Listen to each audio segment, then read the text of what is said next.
Hey guys, Rob or Panics here, and so a massive thanks to everyone who watched the first. I don't want to say episode because they're not really episodes. They're just sort of windows into my life, really. For everyone who watched the first part of this, you would have seen me building the microsite for my TY2 practice module, and that's design and practice, and not just like practicing how to design. You can see right now that I made a few changes. Helvetica was originally the holding font while I was sort of designing the wireframing and getting it all sorted. Helvetica just sort of sat there. It's a fantastic font. Anybody who knows anything about design will tell you that Helvetica is great but very easily overused.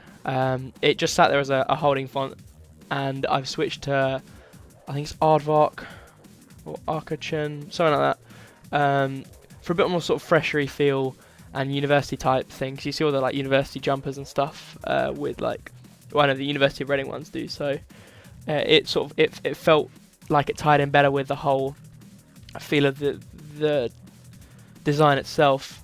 So that was the first design decision I made, was the sort of new font. I also moved away from the blue boxes. Now they didn't look as good as when sort of after the weekend, having worked on them on sort of Thursday. I came back after the weekend and I looked at it and I thought, it doesn't feel like the kind of design that you would expect to see. Sorry, I just got a text. You don't expect to see when you're looking at something that's aimed at sort of teenagers, late teens, so like 19-year-olds that are just moving into university. So I moved away from the sort of rounded edges, and I felt like I had a much cleaner feel. And this morning, so Thursday morning, excuse me, I went into my department and I was chatting to the head of my department came in and had a little look at it, and called me out for having a very fixed screen and not using scrolling.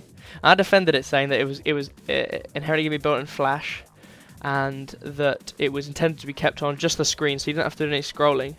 And he pointed at my iPad and said, would it work on that then? I said, no, it wouldn't. He pointed at my iPhone and said, would it work on that then? Shit, no, it wouldn't. He said, do away with the Flash. Adobe stopped developing it. So I've moved away from that, and I'm now developing a scrolling version with a sort of fixed header. I do like a fixed header. And I've again changed the sort of university style theme. I've moved away from the sort of the baby blue. And I'm pretty happy with how it's looking. And this is all sort of development of a project.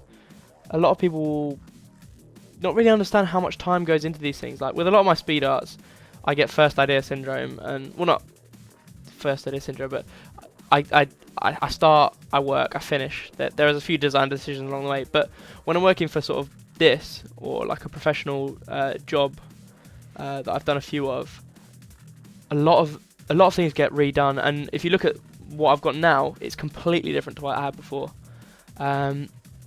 So yeah, it's I think it's quite interesting how stuff changes. So this probably won't be the last. I've got another week on this project, so I'm hoping to get another a third part out of this one. So far I've put about 4.5 hours into this, I think. 5 maybe. There's obviously time off screen that I'm not recording, and I'm hoping to submit this as part of my work file, as like a part of a sort of digital work file that goes with every project. So I hope you enjoyed this one, and if you haven't seen part 1, go and check it out. I'll pop the link in the description.